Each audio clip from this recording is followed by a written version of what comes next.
In the past 2 months, we've moved weapons and equipment to Ukraine at record speed.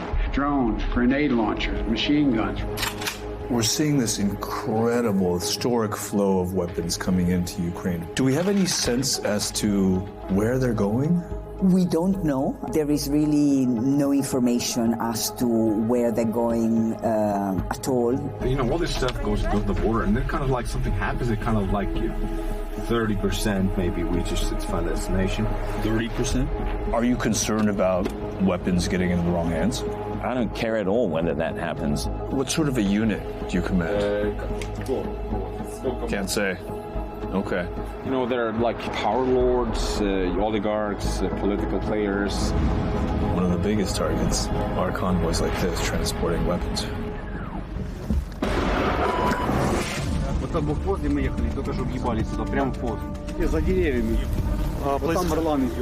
Europeans had come to believe that that project of integration had effectively meant the banishment of armed force.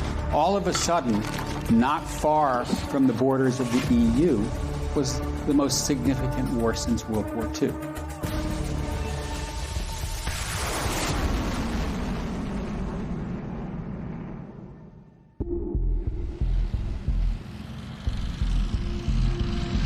So this is a NATO exercise happening in Lithuania, which is effectively the eastern flank of the entire alliance, effectively the front line. And exercises like this have been happening for quite some time, but have taken on much greater urgency. Outside the borders of Ukraine, NATO countries are on alert as they strike a fragile balance between providing support to Ukraine and preventing a full-scale war between Russia and NATO. My intent for today is twofold. First, to see the successful integration of the German reinforcement troops we sent in March, based on the, of course, war in Ukraine. For me, it's absolutely clear Germany will remain committed, not only in the EFP business, but also in NATO. It admittedly feels like a little bit of a dog and pony show, almost like an open house or a showcase of all the weapons that are being purchased and sent into Ukraine. I think that we're arguably at the most dangerous point since the Cuban Missile Crisis. NATO is not directly at war with Russia, but a nuclear-armed Russia is at war with a NATO-armed Ukraine. And it's conceivable that that war could widen. We don't know. But this is a hot war, not a cold war. And that's why it makes it so dangerous. Ukraine and Russia have been at war since 2014, when Russia occupied Crimea, and Russia-backed separatists occupied the Donbas region of Ukraine. But the full-blown invasion in 2022 and the images of Russian tanks en route to the nation's capital of Kyiv shook the West to its core and galvanized the U.S. and Europe to ship an unprecedented level of military aid to Ukraine.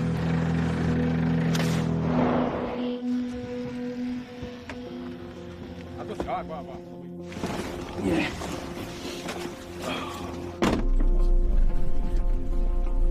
So how long have you been moving supplies into country? Since summer 2014. This whole thing, if you do it like according to the book, it takes 4 or 5 days. And I mean, we don't have that time, right? And yeah, we go now. Welcome to Ukraine. Yeah. Jonas Ullman and his team work for the non-governmental organization Blue Yellow. While weapons are pouring in, frontline fighters also need supplies like body armor, helmets, and other tactical gear. NGOs like Blue Yellow help fill that gap.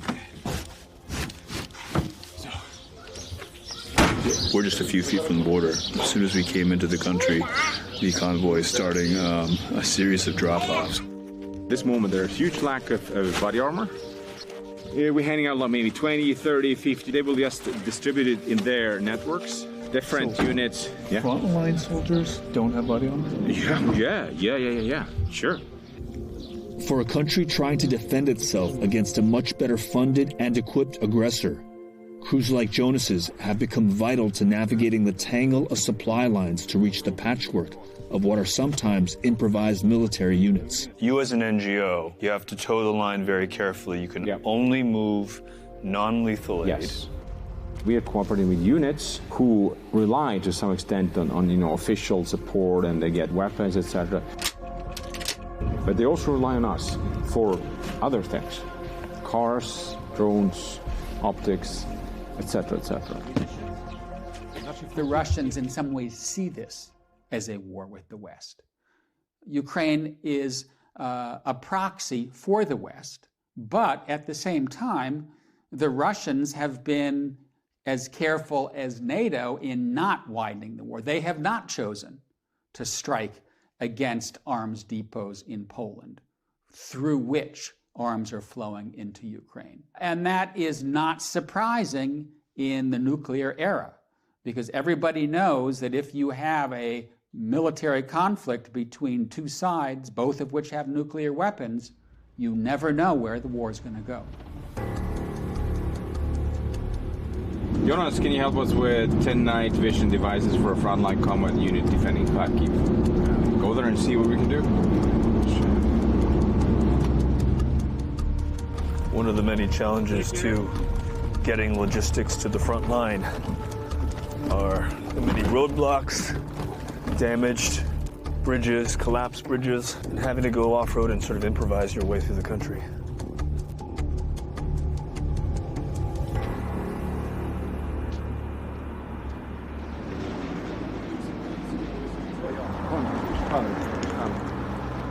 Короче, вот для тебя стёзок, что там есть.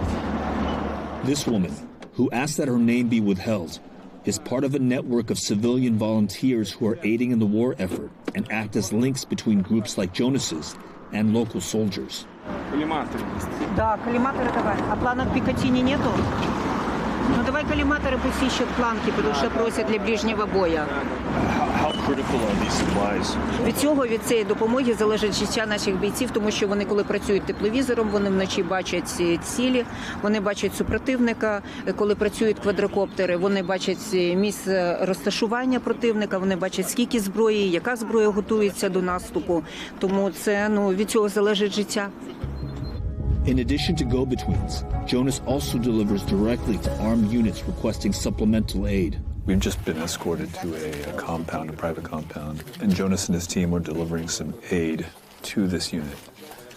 We can't show any faces because of the highly secretive nature of what these guys do. Oh, wow. What sort of a unit do you command?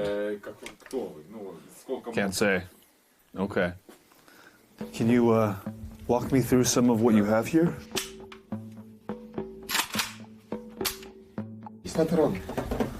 And then what do you have over here? Это танковый боезапас. Бронежилетный. Это РПК. Ночной работы, коллиматор одеваешь и русских оккупантов. Можно? Вот это лучше не трогать, это гранатометный заряд. Остальными разминируем.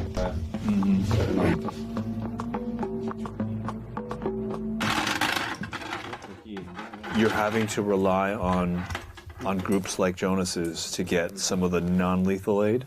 Есть форма, есть автомат, есть пушки, снаряды и так далее. Но, допустим, есть автомат. Вот к нему нужен коллиматор, прицел, к нему нужен лазерный целеуказатель. Это все блеял.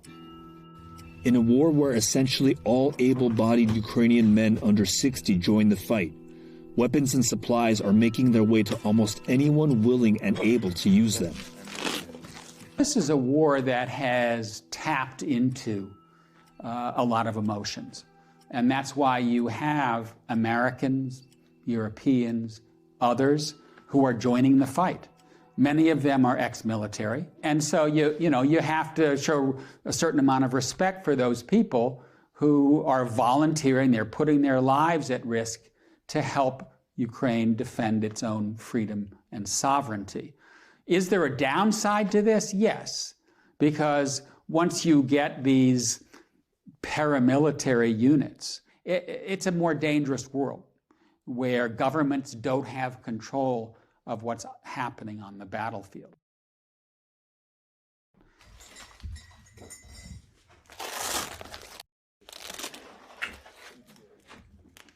Блін, часи. 6:28. О, хлопці, давайте нажимаємо. Что на балконе должно быть нормальных людей. Да. So right now we get weapons, get our armor, and we'll see what we need for this day.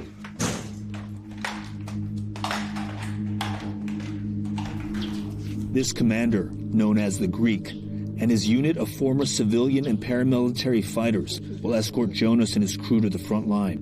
His unit has the firepower to defend the convoy should they encounter ground forces. Работает нормально. Да, все работает, да. Я знаю. Все працює, все відробляю. Да. Нищить москалів. Before the convoy gets underway, they rendezvous with another crew to combine supplies headed to the front line.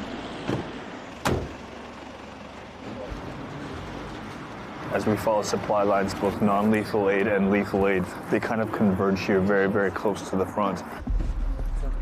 You know, this unit gets most of its non-lethal aid from Jonas and his team, and what we're seeing is all this non-lethal aid sitting right atop some of the most effective weapons of this war. Це наше озброєння, яке прийшло з заходу. Це те, що передали джавеліни.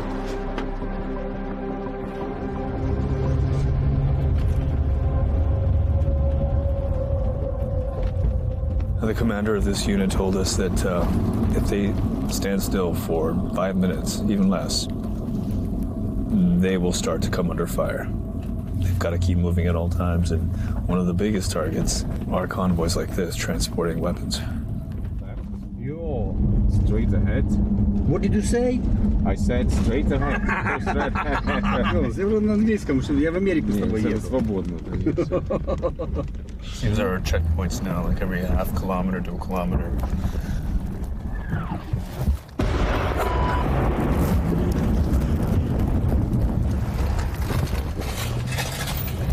Wow, that was close. Как-то увидели нас. Понял, друже? Вот там блокпост, где мы ехали, только что въебались туда, прямо в пост. Actually see the artillery. Блядь. Чёла, надо рассыпаться по посадке. Я понял. Найдіть десь ничку, сховайтеся. Вот там Орлан идет. Out to the trees.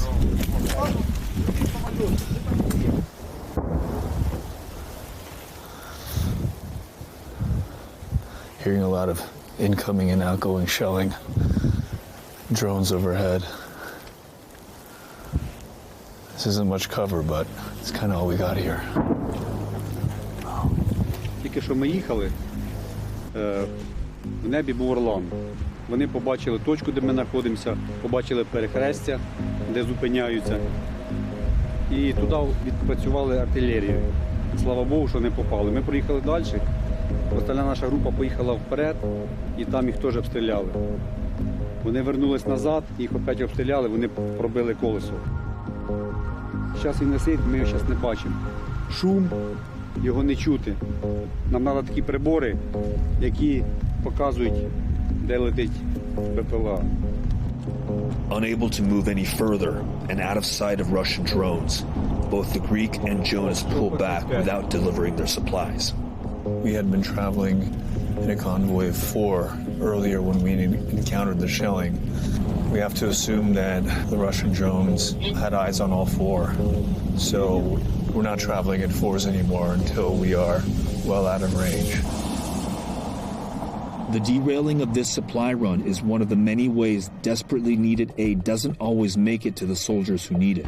The U.S. has sent tens of thousands of anti-aircraft and anti-armor systems, artillery rounds, hundreds of artillery systems, switchblade armored drones, and tens of millions of rounds of small arms ammunition. But in a conflict where front lines are scattered and conditions change without warning, not all of those supplies reach their destination. Some also reported weapons are being hoarded, or worse, fear that they are disappearing into the black market, an industry that has thrived under corruption in post-Soviet Ukraine. Anybody want to refill here? More? More, yeah, some more. That's for me? Okay, cool. Parodijas savo traumas, kur apkasuose. Overrakom ir kaip, žinai. Jo, apkasuose 10 kilų šliaužė, žinai. So you're cutting through bureaucracy, you're cutting through corruption. We're going around it. I mean, that's like, we are masters of, going around.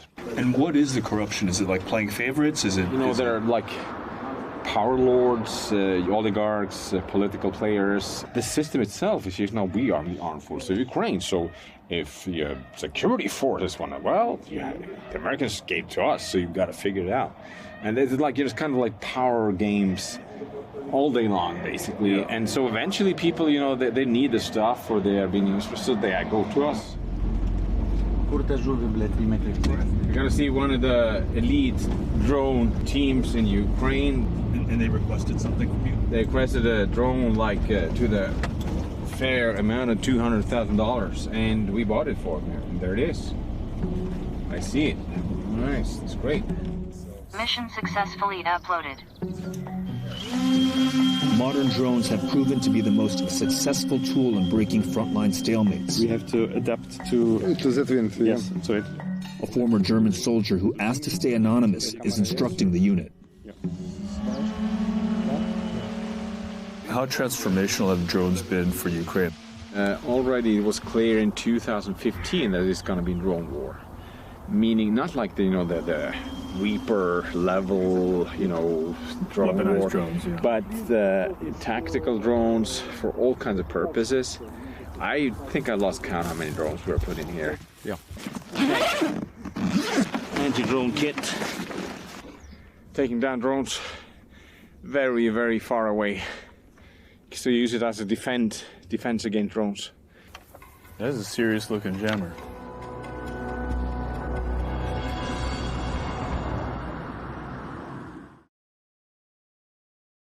If you provide supplies or logistics pipeline, you've got to be there's got to be some organization to it, right? The surprise isn't that, all this stuff isn't getting there. The surprise is that people actually expected it to.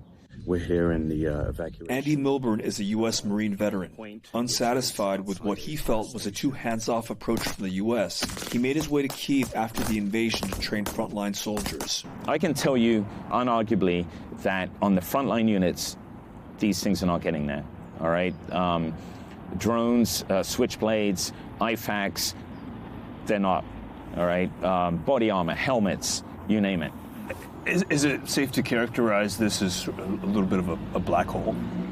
I suppose if you don't have visibility of where this stuff is going, and if you're asking that question, then it would appear that it's a black hole, yeah.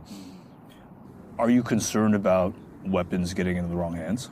I don't care at all whether that happens. Of course it's going to happen. It happens in any... I mean, if you don't have guys here supervising the pipeline, but that's not my biggest concern. My biggest concern right now is that the guys who need to kill Russians with those weapons get those weapons. We're seeing this incredible, historic flow of weapons coming into Ukraine from the West, from the U.S. and NATO countries. Do we have any sense as to where they're going? We don't know. There is really no information as to where they're going at all. What is more worrying is that at least some of the countries that are sending weapons do not seem to think that it is their responsibility to put in place and stability, to put in place a very robust oversight mechanism to ensure that they know how they're being used today, but also how they might and will be used tomorrow. Is it appropriate for us to be asking these questions in a state of emergency? You have a country that has been invaded by a larger neighboring force. Whatever it takes to survive seems to be the name of the game. It's not just that it is appropriate to ask this question, it is absolutely necessary to ask these questions, because if we look back, we have so many different examples in Afghanistan and Libya, Iraq, and the situations where weapons that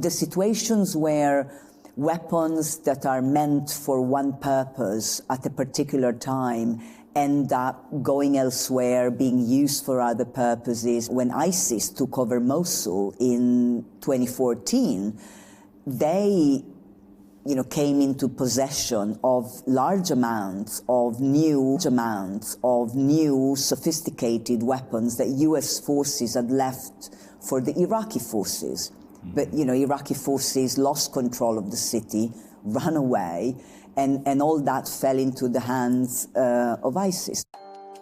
During a Department of Defense briefing in July 2022, a senior military official said that the U.S. is not tracking weapons, but are confident military aid is being used to combat Russian forces.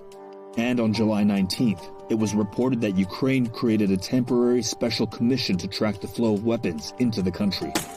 I would call it incoherent policy, all right? If the United States policy is to support Ukraine in the defense of its country against the Russian Federation, you can't go halfway with that. You see what I'm saying? You can't create artificial lines, and I would challenge anyone to say otherwise. We're either in or we're not.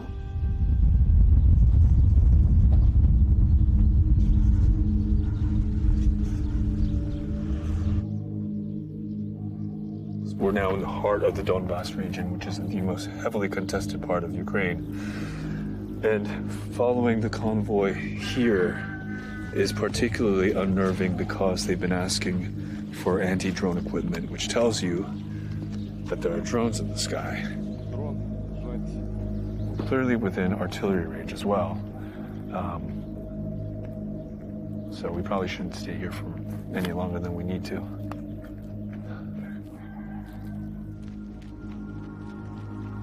We are in the middle of nowhere. This is just Donbass. Who the does such a thing? It's just, it makes no sense whatsoever.